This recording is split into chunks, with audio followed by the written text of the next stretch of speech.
All right. We should be streaming right now. I got some badass people on here. Some of you guys may already be familiar with, but if you're not, welcome to the GSD show. You're about to be familiar with two fucking soldiers. These guys are crushers. They're young and non-excuse making dudes. They just do and find solutions. That's why I'm excited to bring Kevin and Frank here, and I'll let them introduce themselves in just a minute. But today at the GSD show, we are going to be talking about high velocity, high volume setting at scale, but also doing it at without losing your fucking minds. Because a lot of people get overwhelmed, and their solution to an overwhelm is to stop and pause, switch industries, take a break, meditate, whatever. That stuff's cool and all, but it's not going to get you where you want to go. So you have to eliminate the overwhelm by finding solutions, finding ways where you can keep going when you feel a little bit confused. And when things get a little harder, you want to actually go faster, not the opposite, not break. So we're going to be talking about a little bit of mindset stuff to keep in control, to do this at not just like a week or a month or a quarter, but can you do this for 2 years? Can you do this for 3 years? And then can you get somebody else below you to do this at similar velocities and similar qualities so you can scale the biz? So it all comes down to lifeblood of a business is what, guys in the audience, type it in the chat below if you know what the lifeblood of a business is. But I'm going to give you a hint and the answer at the same time. It's sales. And without sales, you can't actually have anything. It's like the blood to a human. It ceases to exist. So we'll go over some framework, some processes here with you guys, give you some dimes here. These guys got it all. I'll ask some questions to get some juice out of them so you guys get some value here. So if you guys are live, hashtag live. If you're on the replay, hashtag replay, and tell us where you're tuning in from, what city, what country, wherever you are. And then the second comment, what do you do? So maybe we can actually answer a question as you ask it as we go through this. So that's, with that being said, let's get to it. Meet Kevin, meet Frank. Frank, why don't you introduce yourself? Oh, absolutely. Well, my name is Frank DeMeo, and I appreciate you having us on here on the GSD podcast. I love Rahul and I love Cody, and Cody dropped an album today. Rahul, you didn't tell us that he was dropping an album today. That's amazing. Oh, did he? Did he drop some music today? I haven't even seen his profile yet. No, Drake did. We always Drake. Okay, yeah. Cody's the white Drake of Canada. Yeah. But anyway, me and Kevin are both we're both on Rob Quinn's team at the sales agency. So I've been with Rob for 3 years now. Kevin's been on with Rob and me for about 2 years. Kevin was my first hire, so he's like he's my child, he's my son. He's not gonna like that I said that, but yeah. So I mean, we book appointments, close deals all day long, teach our clients how to do the same, and staff people on their teams to do the same. So you're in the right spot if you want to learn about appointment setting or closing. But that was a really short synopsis of me. I can get into more detail, but I don't know how far you want me to go. We'll get into more detail as we go. And plus, whoever's watching, you're already going to see the quality of the information come out, and then you'll want to get to know Frank a little bit more later. So we'll drop some dimes, and then we'll circle back and stuff like that. This is going to be pretty formal yet informal at the same time. Like, we get shit done. And Kevin, give a little bit of your background, and especially talk about your age too, how old you are, because it's impressive to me. Yeah. So my name's Kevin. I'm 22. I'm actually a player coach. Title wise, I'm the sales manager at the sales agency. But basically what I do on a day-to-day basis is work with our clients. Frank actually took a lot of that off my plate. So now I'm back involved with sales. And I'm going to say this piece because Frank said that I was his son. Last month, I won our competition. Basically, whoever collects the most cash wins the competition, and I won. So everyone in the audience should know I won that competition. Let's give it up for Frank, or let's give it up for Kevin in the comments. Hashtag Kevin in the comments. Kevin is a winner. You got lucky because I'm not doing it full time. But also, Kevin won a belt. Kevin, how about you show the belt off? I got it across. It's on my TV. I can go run and get it if you guys want to see it. We do want to see it. You're gonna have to bring that. All right. I got you. Give me 1 second. You need to have that fucker in like arm's length distance next time. Dude, I'm gonna get it set up like right here, here on my wall. Awesome. Yeah. Cool. So we got some people tuning in from all over. We got New York. We got, let's see, Rob's in the house. Amazing. I love Rob. We got USA. That's pretty broad. Vegas, baby. We got Jason Marshall, who does solar sales in 20 states in the US. Flash the belt from Nick. Yep. We all want to see it. Woo woo. Heck yeah. Kevin. Awesome. All right. Let's get some hearts, some likes. Kevin's going to show the belt. Oh, we actually had your photo of it. I like it. That is a sexy little belt. So now I guess your job is to keep it. Oh, that's Rahul. Come on, bro. You know me. That's not a job for me. I do that I on a like it. daily basis. Already Sure. predicting, like Steve Kerr predicted game 6 for the Golden State Oh, Warriors. you already know. Yes, sir. Yep. Awesome. Well, Suns in 6, or not Suns. Why did I say that? I think Suns in 4 was the slogan, but Golden State Warriors in 6. I love it. All right, ladies and gentlemen, who wants to get some dimes here today? Like hashtag dimes. Yes, there are 2 goats in action, prodigies of Rob Quinn. Drop hashtag dimes if you want us to get into some cool shit during this conversation.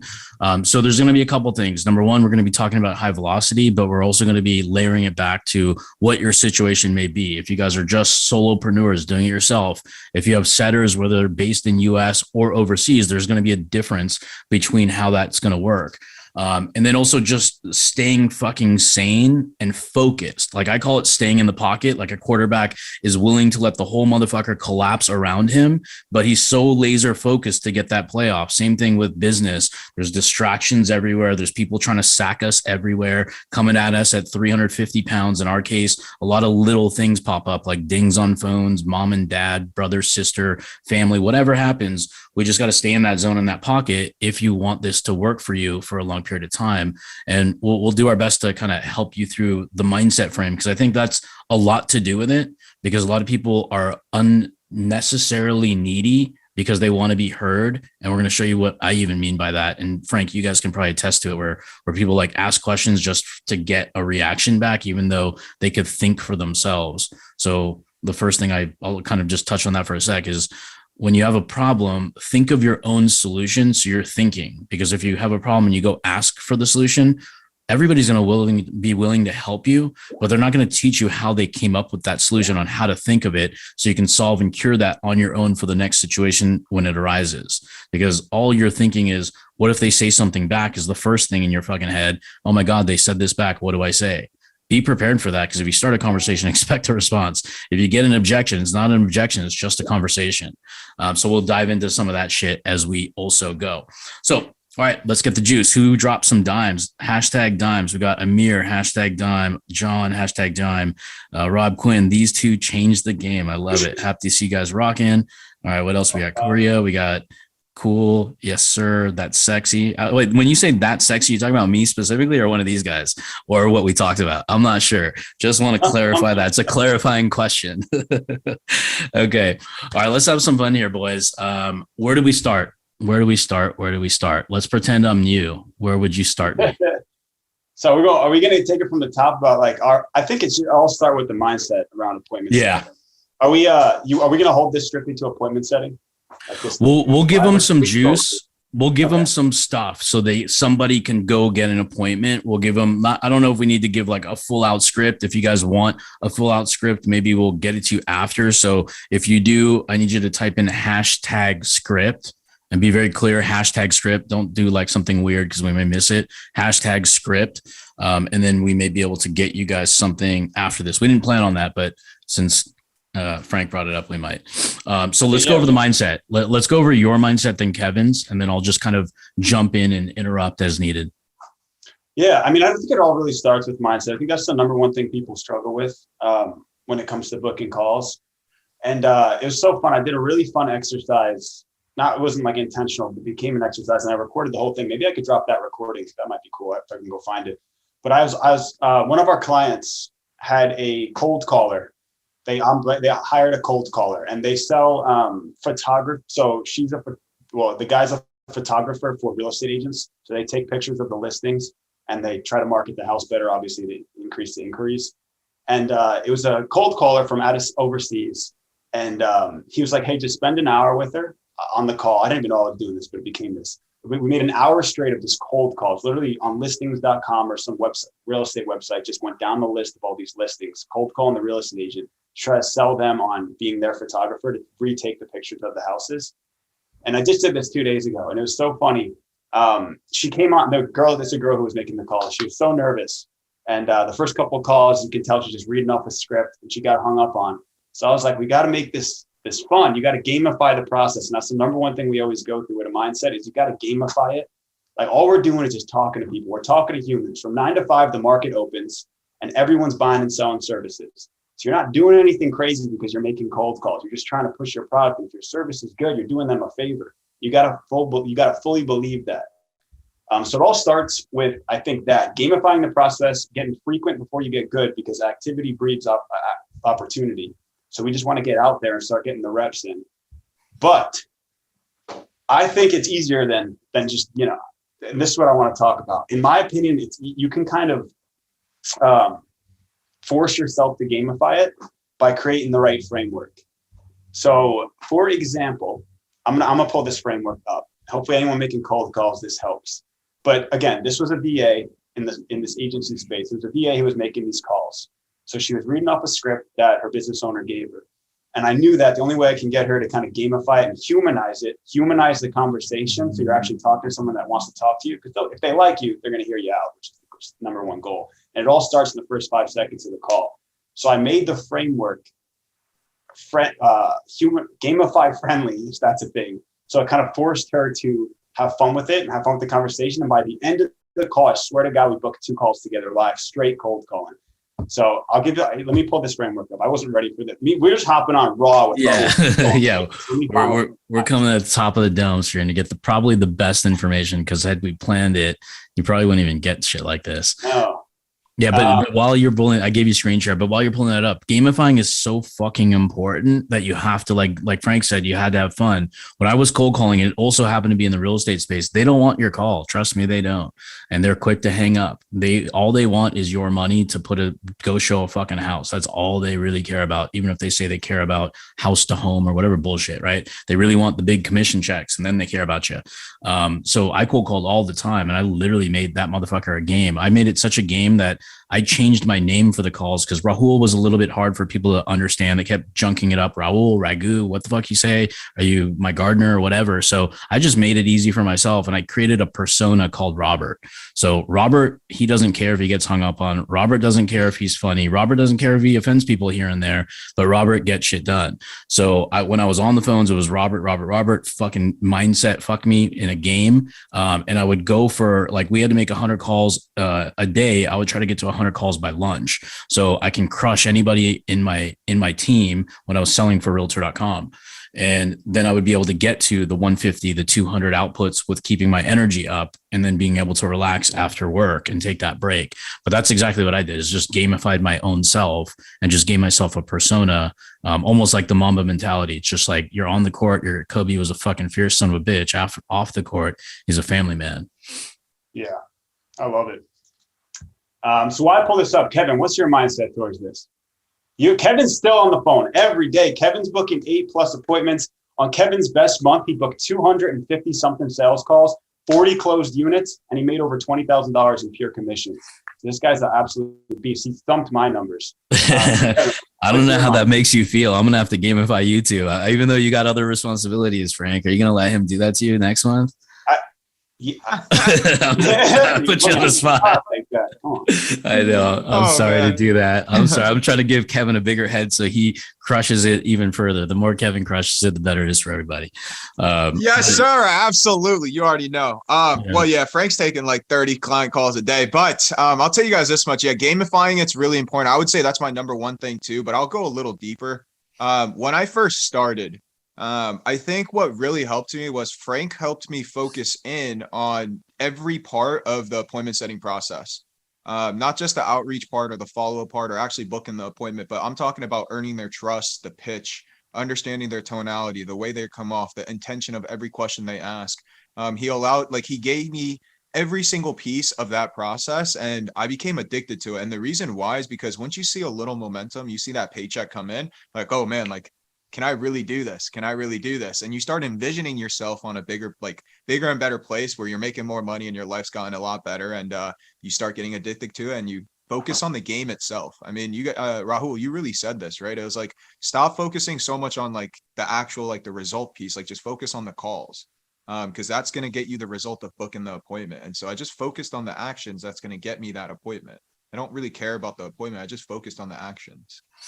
That's huge, because a lot of people, like, their phones become like 700 pounds and it's really heavy to lift. And once you do, like, the best way to get good at like cold calling is to cold call. The best way to get good at appointment setting is set appointments. The best way to do sales is do sales.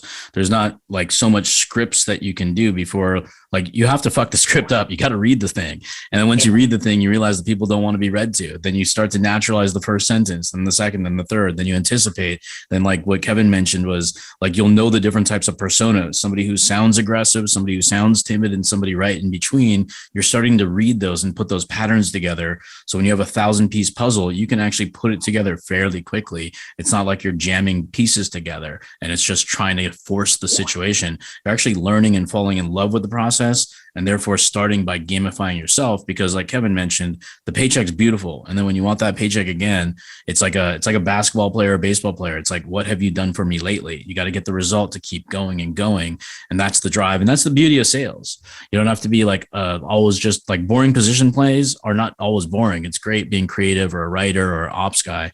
But it's always really fucking awesome when you kind of have that like, I'll be willing to jump off the diving board and swim with sharks and earn even more than anybody else in the company, or at least one of the higher paying people. But you're also putting in the most effort, energy, tenacity. Like, you have to stay mind strong, especially in sales. It's very much like sports or anything that has like high intensity. And it's like almost like a stockbroker, if you will. You just don't want to lose. Yeah. And I was trying to talk a little bit longer to give Frank enough time to share. I'm good, dude. I'm good, because what I'm about to say is actually really like right on par with what you said. So, I mean, like, everyone comes to us for frameworks. They come to us for scripts. They come for us for all that stuff. And that stuff's great, but it's not meant to be copy and pasted, because like at the end of the day, you got to humanize everything, especially. So we're talking about calls here before we talk about DMs. But like for phone calls, you got to act like a human being having a conversation with a human being, because if you sound like a robot, they're going to treat you like a robot. That's when you get the "I'm not interested" hang up.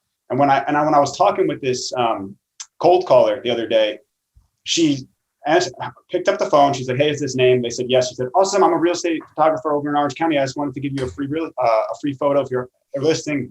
Beep, beep, like hang up every 5 seconds. So I was like, "Hey, we got to make this fun and we got to gamify it, because if it's not fun, first off, you're not going to want to be doing it. And second off, they're not going to want to talk to you." So I put this little cheat code together, and this is just a really basic script. Again, she's a VA out in overseas, which is awesome. Nothing against any of those guys, are great. But I had to make it fun. So I had to put it in the framework so it forced her to humanize it. And this is what I came up with. And I swear to God, we booked 2 sales calls together, actually in person. They wanted to meet with them because of this. So I had to force it. So before it was pick up the call, get the response, pitch. So I added a little bit of fun. So we open it up. Again, we're cold calling real estate agents, pitching them photography. So I said, "Hey, is this name?" They answer right away, because real estate agents always answer their phone. They don't know who's calling. They want to close some deals. So they say, "Yeah, this is Rahul." I'll say, "Perfect. This is Patricia. How are you?" And the reason why I say "how are you" is because by nature, people say, "I'm all right. How are you back?" which tees us up for what I call a pattern break. So when they say, "Yeah, I'm good. How are you, Patricia?" I'll say, "I'm okay, but I really appreciate you asking me, because not too many people do anymore." And I'll say it just like that. And they always laugh, or they just think it's weird, but it still humanizes it and pattern breaks right in the beginning. So like, this is different than somebody that's reading off a script. And then I'll wait. And I'll say, "But hey, I'm calling regarding the listing over on 4800 Main Street. And hey, you're going to either love me for this or you're going to hate me, Rahul." And then I'll pause. And we tee it up with that. They're usually laughing at this point, what's going on? But it's a whole different vibe of the conversation. I have to force this on that, because she's just trained on reading off scripts. So I put on the script to force her to say it. And it's so when I started doing it, getting comfortable with it, they start laughing, like, "What's going on? What do you got for me?" Real quick, before you go through the rest of the script, I know the audience can see it on the screen here, but like, think about like what Frank is taking you through right now. Like, this is somebody who got it in 1 hour. Right. So think about yourself. Have you got it that quickly, or have you gone months, weeks, years? What has it been? Because it does take training. It does take fun, and it takes humor like this. But yeah, let's keep going. I just wanted to pause there, because this is all about effort and the outreach. Because if you guys called in an hour, I'm guessing you guys probably called 1 per minute. If 2 people answered, then maybe it lowers the outbound dials, because you have a human conversation. But this is fucking great. Yeah. But the vibe of the conversation is not like their walls are so high up you can't do anything, because they're nervous. Like, this guy's got to get off the phone. They're going to pitch me. They're having fun with it. They're like, Kevin does this the best. Kevin Kevin doesn't use any framework. He'll literally go, I got a pitch for you. Do you want to hear it? Yeah, I love that. I'm probably more like Kevin. They feel his energy. Yeah, they feel his energy. So like it works. You gotta, it's about humanizing it so that they gotta like you first. If they don't like you, they're not gonna buy from you anyway. I don't care how good your pitch is. So anyway, so after that, they usually say, shoot, what you got for me? Well, what is it? And I'll say, so I'm a photographer over in Orange County. I work for Alexander Twom. Are you familiar with him, what we do? I use this just to bridge it, so make it more engaging before I just start pitching. I want them to say, no, what do you guys do? So this way they're kind of listening to the next thing. So they always ask, no, I'm not too familiar with him. What do you do? And now I'm like, okay, I got to go back into fun mode. It's a boring pitch because all we do is photography, but I got to make it fun for them so they want to hear me out. So, and then this is the last piece of the framework. We get one common objection, which I'll go over after. But they're like, no, what do you guys do? I'll say, no problem. So essentially, and hey, Rahul, make sure you're sitting down for this, man. and I pause, make them laugh because they need to like you. It's a boring pitch. I say, we have the best photos that you will ever see that are absolutely guaranteed to increase the listings on your property. So I'm going to be your best friend here, Rahul. And I'm actually offering you a free twilight picture and a free drone shot if you just give us a chance. So what do you say? And then boom, they either say no or they say yes. But their number one objection is, I already have photos of the house. Like, I'm good. And I say, dude, Rahul, I knew you had photos of the house before I called because I'm actually looking right at them. But if our photos, if I told you our photos would get you more inquiries by next week, would you at least be willing to check them out? And I swear to God, we used a script, gave it to a VA, and she booked 2 calls. And that was probably like in 20 minutes because it took us 40 minutes to kind of make this and go through a bunch of no's. So that's all I got from Wednesday, making calls, cold calls at a VA. Look how quick that was to get a result. I mean, like who like that shit right now? Whoever's live here, like hashtag fire for me. Fucking A, like getting somebody overseas, probably some language barriers, probably like clearly mind fucked in thinking about their own ego and in thinking, will this person not like my accent? Will they not like my pitch? So you're already getting in your own head. A lot of people who do cold calling. But yeah, once you have fun with it and you know that there's going to be success on the line, in some cases, it's like your emotional success that you can do it. In other cases, it's the payment success of getting an outcome that you can make possibly a commission or keep your job even, right? So you get that result. Because I had something very similar because real estate, I love starting in real estate. I'm grateful that I worked at realtor.com and then they hired me when I started my agency.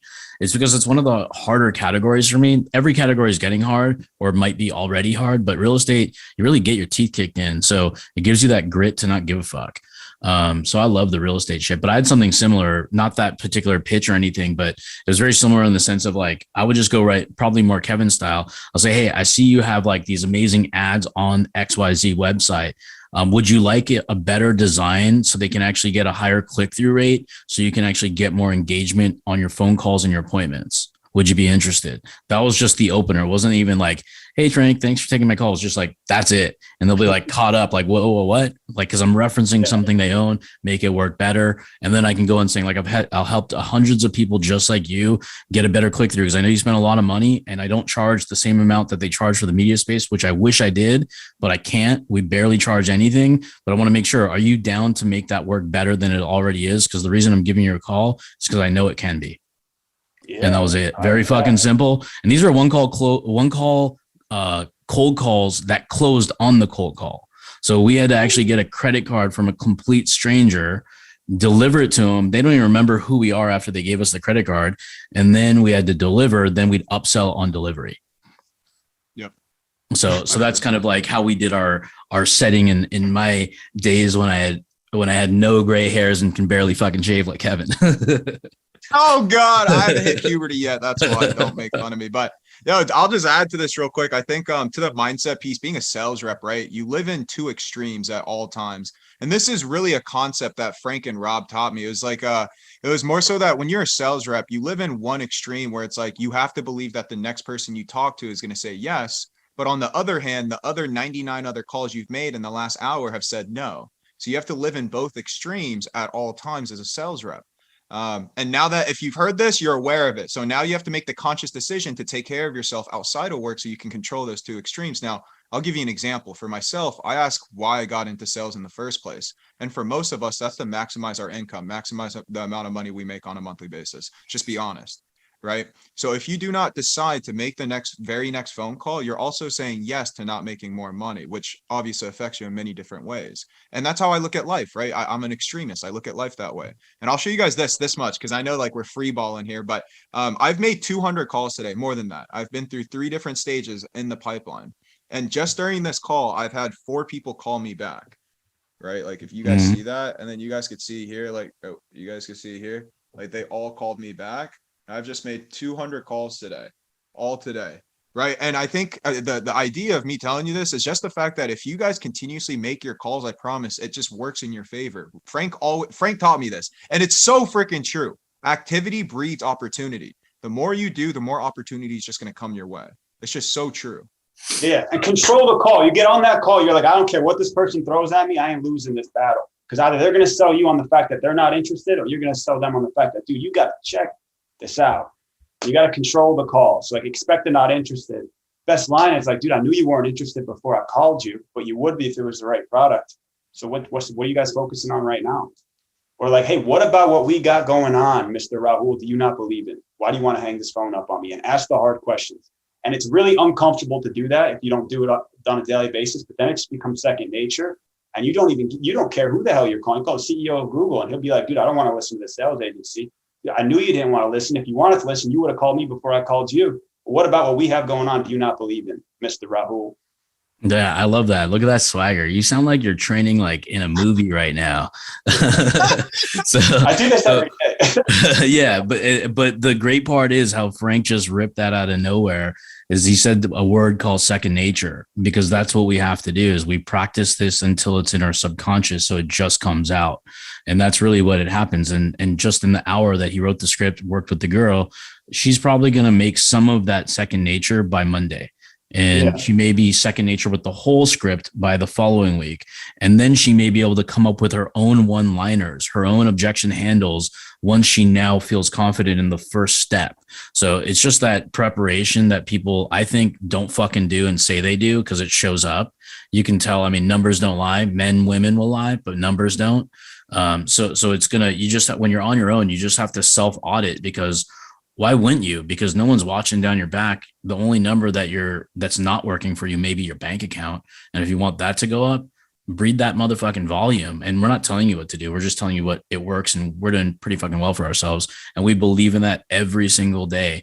Volume, fucking volume. More DMs, more calls, more follow-ups, more emails, more outreach, just more. Just put the word more as a fucking sticker up behind your computers. So when you get tired, look at that word and reflect on what that even means for you and just get back to work. Because I can tell you, if you're mentally fatigued or drained, do 30 fucking jumping jacks. If you can't do jumping jacks, do something like breathing or read a book or whatever gets you back in the frame of zone, and anchor your own brain and trick your own brain. Because I can tell you this, a lot of you guys have probably not slept for an entire day and felt totally fine. Like, holy shit, how did I pull that off? Do that when it matters the most, when you're actually working, not partying. And then you'll be able to kind of make that money, right? Because we all have that energy. We just have to have that want and desire first, right? Because like everybody here wants to be successful. If you don't like sales, then that may be an issue.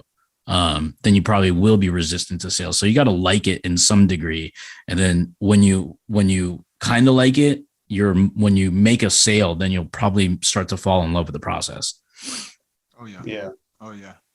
Cool. But yeah, I like how you guys go through the nuances, like what Kevin said, like just going through the nuances, not just the scripting, not just the mechanics and the tactics and strategies, but just like the mindset and the whys and the objections and the anticipation. That's like so important in every little position that everybody does, whether it's little or big. Like ad buyers need to anticipate, like, what is it not working? Is it clicking through? Is the going to be a chatbot? We just have to kind of like anticipate through education and through experience. And the way to get experience is just do more in a shorter period of time.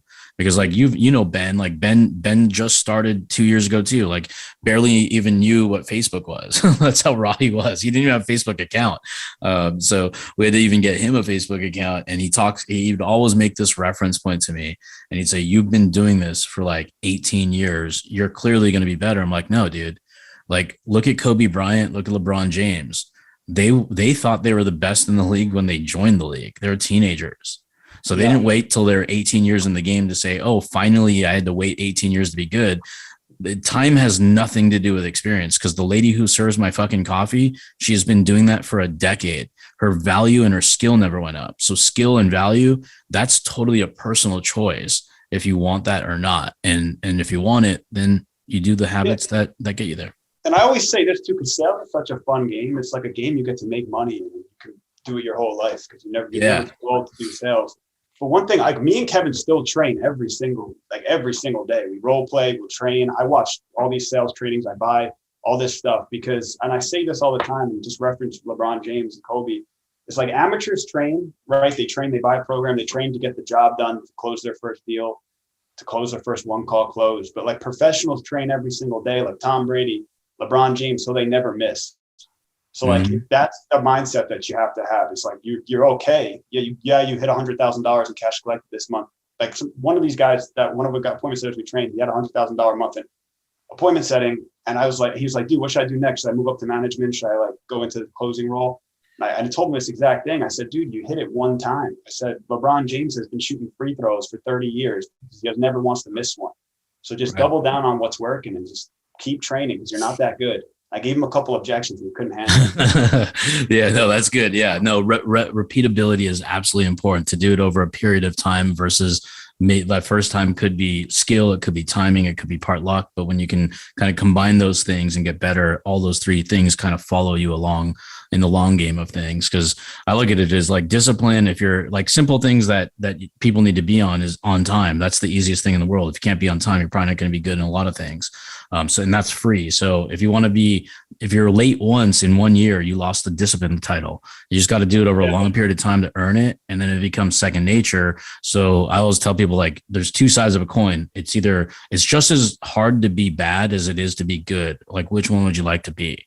So same thing with time. It's just as hard to be late that it is to be early. Which one do you want to think we'd appreciate the most?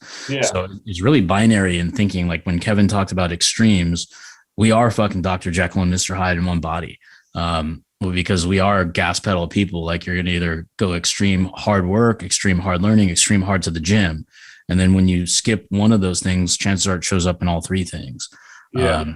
So that's kind of that's big in the space that we all work in, this whole online marketing space and coaching space is, I mean, Rob talks about this all the time, and Kevin is, like people all flash these numbers, these closers, these appointment setters and all that good stuff. And like, we do it ourselves too, but sometimes like, it's interesting. Are they a phenomenal sales rep, or are they a sales rep who's only as good as the marketing? Because there's like a bunch of companies that have phenomenal marketing, which sells the deal before they even get on the call. And then there's sales reps who actually know how to sell. And you can take somebody from an absolute stranger to paying you cash, and that's the stuff that gets our blood pumping. So we always like, it's not everything for them to have a good cash collected and close a lot of deals. It's let's see what that process looked like, and can they create their own revenue alongside the marketing. That's what creates longevity. Yeah, that's a great point, because marketing's job is to get the person connected to the salesperson, and then the degree of familiarity, I don't know how to say that word very well, but the degree of how familiar they are with you is important too. If it's totally cold, you have to recognize that off the spot. You can ask a simple question like, how familiar are you with us? And they'll tell you. It's like, just met you through an ad. Okay, cool. So now you may have to drop some like authority frames through of what you've accomplished without saying, well, let me tell you about the company. Like they'll ask you certain questions along the way. Right. So those are some of the nuances of marketing. But yeah, of course we want them both to align, because once you can both align, sometimes sales reps can get away with being order takers. You know what I mean? And that's something you don't necessarily want, because we always want to prepare for that winter when marketing stops working. And when salespeople or setting people become prima donnas, where it's like, well, let me just wait for the new shit to come in. It's the old shit that's the most important. Like that's how Kevin probably made 200 fucking calls.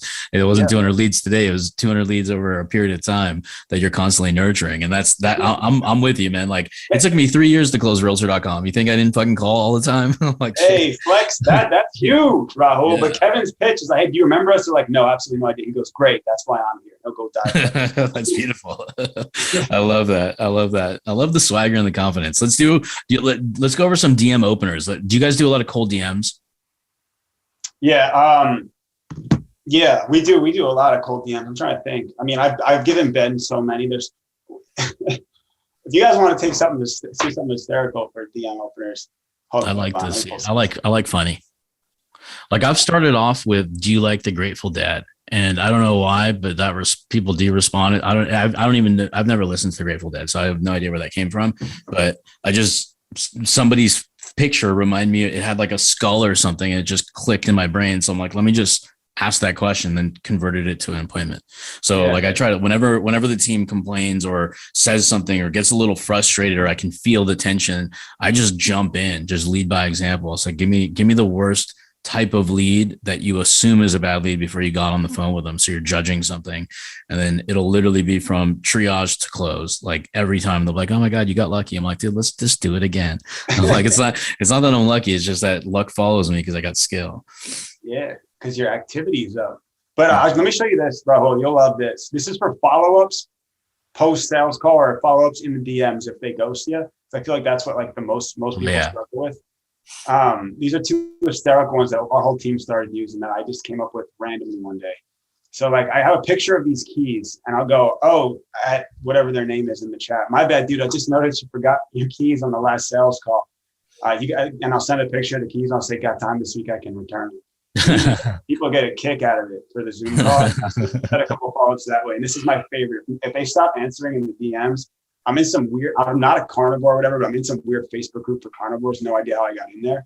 And I saw this picture and I screenshot it, and I'm like, I'm using this in the sales game. And this has gotten us all the most responses over the last month we've ever seen. I said, dude, sometimes when I'm ghosted, it makes you want to eat these. And I sent a picture of Pop-Tart ground beef. I use that every day. Yeah, that's fucking hilarious. But yeah, thinking outside the box also helps, because when people are sending the Jim Carrey thing all the time, every time, the fat guy with the hair with sweaty bumping into someone's face, like those are funny and all. Maybe they work still. We use them from time to time if we need to, based on the situation. But yeah, the new stuff and trending stuff like the Johnny Depp thing could possibly work. It's kind of funny because like I normally get a lot of DMs from people, but then like some people started texting me the Johnny Depp thing, and I was like, dude, that was fucking really clever the way he changed the words. So even though it's like all over the internet, so yeah, those are two fucking fire ones. Like, what are your favorite openers from the cold DMs? I could type them in the chat. I like just keeping it stupid simple. I think curiosity killed the cat, and I use that in like a way. I know this probably sounds like it's a negative, but I use it in like a way where I just need to get a response. When I get a response from somebody, game on. Like they actually read my message. Now it's up to me to take them through a framework and try to get them booked on a call. But the beauty of that is when I just get a response, it allows me to kind of really track the data of what I'm doing when I'm appointment setting, because I can see where in the conversation they fell off. And it's usually along the pitch line, which means the pitch line isn't sexy enough, or it sounds too much like a pitch. Mm-hmm. So I know I need to change it. So that's why I usually take that approach to try to keep it like an assembly line. Mm-hmm. But I like stuff like, hey, I want to run something by you if you're open to it. I want to run something by you if that's okay. Hey, I wanted to set up a meeting, or hey, kind of a weird question here, but what steps do I need to take to set a meeting up with you, Mr. Rahul? Mm-hmm. I just say, hey, name. I'll say, if I read their posts, if I read their posts on Facebook, I'll just, like if I see someone's posting because they're looking to hire an appointment setter, I'll say, looking to hire an appointment setter. I said, I saw you were looking to hire a closer or appointment setter, and then I'll enter and I'll hit space true ? Like really blunt with it. I'll send voice notes, just piquing their interest. I'll send pictures, just piquing their interest, but I just want to get a response. That's my whole goal. Do you do selfie videos? Because I do a bunch of them. Like that's where it's personal. I always start off with my hand like this, so that screenshot isn't me like weird with the fucking closed eyes or anything like that. So I send a lot of voice notes because they're like 30-second, or not voice notes, selfie videos, and I send it to them, so it's really personalized. Yeah, let me show you this guy. This guy loves me, but he has not bought from us. But I actually did this video message where I went to their. So I just used an opener. Hey, want to run something by you? I'll show you the whole thing here. And I hope this helps somebody on the call or watching this. And I told Kevin in the morning, I said, dude, I'm going to try out these video notes. I'm going to pull their website up and then turn the camera around and say, dude, I'm actually looking at your website right now. And we got to talk. And I swear to God, I went 2 for 2 with people that wanted to book up. I only did it twice because I was yeah, that's 100%, baby. But hey, it worked. Yeah, and no, that's great. I could play the video. It's probably really cringy, and I'm probably going to turn my camera off because I'm going to be embarrassed, but it works. I promise. Yeah, no, I love it. Yeah. And there's once you get a little bit more advanced at this, you may get a little bit more confidence in the DM to take it a little further than just pulling it on a call. There's occasions where you may be able to, depending on your team, your infrastructure, and your price and offer and the audience, I guess, is oh, look at that hair. Did you make your fucking hair for this one, dude? Yeah, come on, dude. I'll turn my camera off. Turn it off. Where is it? Look at Frank, dude. Did you get a comb out? No, this is really embarrassed, dude. This is really embarrassing. I just came out of the Frank shower. spends a lot of money on his. No, I just came out of the shower. Frankie is some Pert Plus, some 2-in-1. Oh God! I've been inside our Facebook group for a while now. If you don't know who I am, I work for Rob at thesalesagency.com. Obviously, my name is Frank. You couldn't tell by the person messaging you. But I stumbled across your profile this morning. I was doing some research. I actually pulled up your guys' landing page here. Saving Dreams. It's really, really solid. So I figured I'd reach out and just ask. Let me know if you guys are in the market for any commission-based appointment setters or closers. If you are, great, let me know. We can set up another conversation, or I can drop some details here on Messenger about what results we can bring to the table, really help you build this thing up. But if you're not, you guys are focusing on something else, that's cool too. Let me know as well, because it'll be some free resources more than happy to help it. Or not. Oh boy, that was embarrassing. But he ghosted it. I said, I hit him with a follow-up, making him feel the pain. I said, just let me know if having a full-time rep on your team that works for 8 hours a day with their sole job being generate opportunity for you would make you more or less money, Mr. Jaden. He said it would. How much? How much is it? And then we went into deep. I hit this guy with everything and all this stuff. He said he wants to double my pay and hire me, but that's not an option. So he wanted me to. No, it was a nice try there, but yeah, it was a nice try to hire Frank.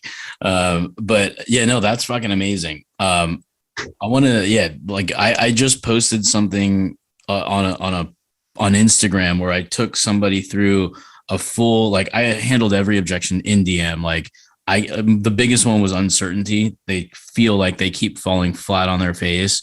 And then through that, we overcame that a little bit, but not fully. And I knew we didn't come over it fully. I'll share that whole like video of it if anybody wants it. So if you want that actual whole conversation, you can see the nuances of a little bit more of advanced shit, but it'll also get you the basic stuff too. But I had to deal with money because we had to get funding on this thing too. There was no cash in the bank. Had to deal with the wife objection because she wouldn't allow him to spend more money on programs and shit he's bought because he hasn't ever executed on any of them. Then I had to get him over himself, and then I had to get over other shit that came to this conversation. So it was all through what you would normally do on a sales call. I just decided to do in DM, and I actually was laying in bed doing it too. So I was already like, it was either Netflix or close a deal. So I chose close a deal over that. So I'll share that conversation if you guys want it. If you do want it, just say hashtag I want it, I guess. That'll make it easier with all these hashtags going on in this conversation. It'll let me differentiate. But yeah, there's some cool shit that like while these openers and these Pop-Tarts and the beat with the beef and the keys and all that stuff, that'll give you a little piece of how to get the momentum and the confidence to say like, oh shit, I just have to simplify my brain a little bit and just be consciously in the conversation versus control C and control V conversations. Those are all, like we said earlier, it's good to follow the script, but it's also good to think for yourself when you have help helping you, because then you'll feel confident that you can go off pitch, and then you'll start to do it more and more often. You'll see more and more results. So the script is the framework. The brain is yours. Just think on your own. Right. Was that helpful for everybody? Hopefully, man, that was awesome. Yeah. Have some fun with it too. The biggest thing I think beginner appointment setters run into is like, these guys know more than me when I get on the phone with them. So they're nervous to ask certain questions. But hey, when they ask you a question you don't know, just be transparent about it. Hey, I don't get paid enough to know that answer to that question yet. I'm kind of like the human version of the calendar link. So I'll write that one down for you. I'll get it over to Rahul. But great question, dude. That was awesome. That was a great answer. Yeah. So how, like, literally, if you can make someone laugh like we're laughing right now, you're going to get a response. I mean, it just, when they chuckle to themselves, I mean, that's what it's like. What is it? Educate, entertain, and whatever they execute. So those are the things. Don't forget the entertain part, because that's part of your focus too, is this high volume shit is you have to have fun. In order to have fun, make yourself laugh, and chances are you'll make them laugh too. Yeah. That's for all. Awesome. Since we're kind of like, as Kevin said, free balling, I was going to say we're actually freestyling, not free balling. But what else should we cover on this? Because we still got about like 8 more minutes or so. to give some dimes here to some people. So Frank's going to give me an opening script. I'll give you guys that. If you guys want it, you guys got to do a hashtag script. If you want the video, do the hashtag I said before, just do hashtag script and I'll send you both. So you can see everything. I'll send you a login link to the portal. I have like a whole script enclosed portal that we just like did all these script creations, all these videos. Oh, you can send this out for free. Cool. Here. This would be good. But Kevin never this quiet, dude. He runs all of our meetings on every team meeting and he doesn't stop talking. So Kevin, I feel like you got something you want to say. No, man, I love the conversation. I love appointment setting. So that's where my heart and soul lies. I guess I'll have one thing to add here. You guys were talking about how it's hard, being a sales rep that's reliant on the marketing. And I think you also have to look at, have perspective on that piece, right? I'm sure everyone has heard that motivational video where it was like, going to the gym is hard, but also, staying home and being fat is hard, right? Like picking up the phone and calling 200 people a day is hard, but also sitting there doing nothing and being broke is also hard. I think life is genuinely about picking which hard you want, because regardless of which direction you go, life will be hard. Sales, job, doesn't really matter. It will all be hard. And I think the really important thing is understand why you're doing that, right? I mean, that's that. And honestly, I wasn't aware of all these things about life until I really got into sales. Once you get into sales, you have to understand like the intention of every question you ask, right? Then you get to a certain point in your life where you're like, what is the intention of this action? Why do I think this? And when you get into these roadblocks, because you're aware, it allows you to overcome them a lot better.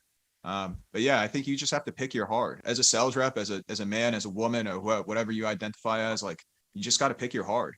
That's what it comes down to.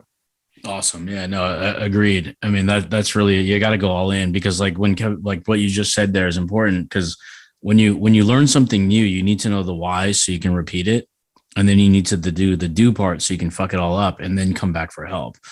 So don't be afraid to fail. In fact, that's the most important thing. So I know that when people get in their own head, they don't want to fail their boss. Like, I'm telling you, the boss wants you to fucking fail, but be intelligent with it so you can come back with problems. Because if you offended somebody, you don't have to freak out like, oh my God, I offended this person, I'll never do that again. You can always recover from something. Hey, didn't mean to offend you. Here's what I meant by this. When it comes to X, what are you doing? Like, you can reframe really quickly. And take screenshots of the shit you get stuck on. And I'm telling this for my team, like, don't send me live shit, compile a bunch of stuff. We'll go over it in trainings. Like, real time is okay, but also just compile stuff, because shit's going to come up when you're doing a position and you're remote. People aren't always available for you, even your own team. Go through your next training. Like, I know you guys are super structured with all kinds of meetings, and it works, because like there's a lot of people that think meetings suck, and they certainly do. But if they suck because they're not getting the point across or there's no momentum, then they suck. They're useless. Everybody hates them. But when there's a purpose and an outcome, then like with Zoom, more meetings, not necessarily the better, more effective meetings, the better. Just because we don't have the same office space. You can't just do a walk by conversation anymore.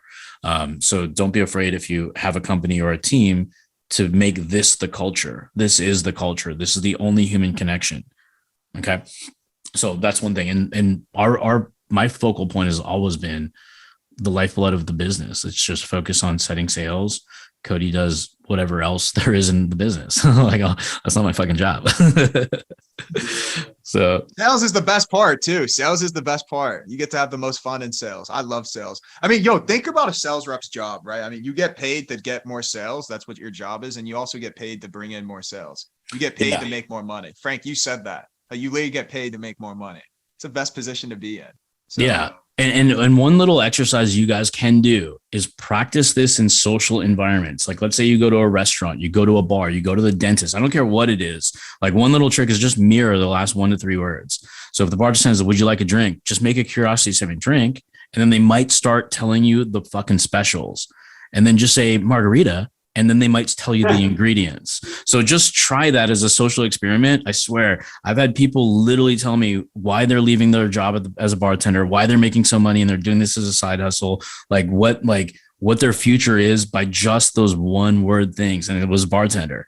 So it's just practice those in social environments. And it's kind of funny. You'll be giggling to yourself, but then you're like, holy fuck, this actually shit works. So try it in social settings. It's pretty fun. Mm-hmm. Yeah. Awesome. I think that's it for us. Like that. I mean, fuck, thank you guys for coming on here. I know it's Friday and I know Kevin has probably been itching. He's probably pissed that he has 4 missed calls, probably 8 by now, and he wants to go right back to those. So with that being said, Facebook, sayonara. Hopefully you guys enjoyed the GSD show here. We got some 2 killers. The number one takeaway is yes, there's skills, there's tactics, there's Pop-Tarts, but the number one thing is get in your own mind to be able to just execute. And then whatever it is you do, sales, setting, etc., it's going to all come out because it's all about the reps. Get the volume up, give yourselves a goal to get to, like Kevin got to 200 fucking conversations at 1 p.m. Pacific Standard Time. You're in Pacific time, right? Yes, sir. Yeah. So he's not even East Coast. He's not even Europe. So that would make like, well, that's what people do in that type of time zone in 2 days. He did it before fucking lunch. So make sure you like play a game with yourself. Make 100 dials to people who don't want to hear from you. Go to Yelp, go to a trade website for your type of industry. Make those calls, get comfortable. Then the DMs and everything below the hardest thing somehow gets easier when you do that hardest thing up front. So make your life easier, make it better, and go get some more appointments. And if you need help, #help and we'll help you out. Okay. Cheers, guys. Thank you guys for coming. Make some money, baby. GSD, get shit done. Let's roll. All right. Awesome, guys. That was fucking fun. Yeah. Good chatting. Yeah, no, always great to catch up. I finally got your attention somehow. Yeah, damn it, Everybody Frank. says that. Yeah. I'm wide awake. No, Rahul, I appreciate you having us on, but I was talking to Ben twice this week. I love Ben, dude. I got to talk to him some more. He wears my hat that I got him. I love him. Yeah, no, he's amazing. He's situationally amazing. He's a complete emotional human being. Like, so that's probably his biggest detriment to himself is emotion. It comes out. And then second part is the velocity. He's more efficient at like per conversation, but he doesn't have enough of them. Yeah. That's kind of like where he's at. It's so yeah, I work with him on that. So he's in Europe right now. The funny thing is I'm going to be there tomorrow. Hey, Yeah. That's good. Yeah. If you guys want to go, I got a flight tomorrow at 12:45. I'll be a ticket, Rahul. I'll be in Portugal. I'm actually going to be. I might be Eli Wild. He's in London. I'm trying to convince him right now to get a fucking flight, extend his stay, and meet me in Portugal. So I'll tell you how that set goes. We actually filmed a course with him. We didn't finish it, but we have to. We're still about to go over the objection handling part of the course. But I ended up meeting up with a former sales sniper who deals with he's like a masterful with objections. He's flying to Portugal to meet me. We're going to film the objections with him then, right? If in case Eli doesn't come through. But I saw you guys flew out to Miami to see him. That's fucking awesome. yeah, I and honestly, like Cody was just like, we booked the tickets. Cody was supposed to fly to Canada. I was supposed to just stay at home, and Eli's like, hey, just come to my event. And I'm like, cool, Cody, I'm going. He's like, I want to go. So we booked. And then literally when we got there, we landed at 6 a.m. Cody's like, hey, like, what's the event about? I'm like, bro, I have actually no idea. Never asked. So like, we're about to find out. Whatever Eli does, it's going to be fire. Yeah. That's dope. Yeah. Eli's a wizard. That's awesome. Yeah. He's fucking dope. He's next level. He would confuse a lot of people, but his storytelling frames are just brilliant. So I'm only going to release like the things that I think will help the people that would, and you need to be advanced to keep along with some of the shit he teaches. Yeah, definitely. That's good. Yeah. Man. All right, brother. All right, Kevin. All right, Frank. Thank you guys. Have a great fucking weekend. I'm going to see you guys very soon. Hey, stay playing and enjoy Portugal. I'm jealous. Yeah, I appreciate that. All right, bye, boys. Yeah, enjoy Portugal, dude. See ya. Yep. See ya. Congratulations on congrats on the belt. Yep. Anytime you talk to our team, make sure you bring that up. Ask him who won the belt because I'm winning this month. I'm in first. All right, I'll definitely appreciate you. I'll definitely make him feel jealous. Yeah, make him feel shitty about themselves. Tell them I do it part time, and I. You got it. You got it. All right, I'll say part time on Mondays. All right, see ya. Yeah. All right, see ya, dude. Bye.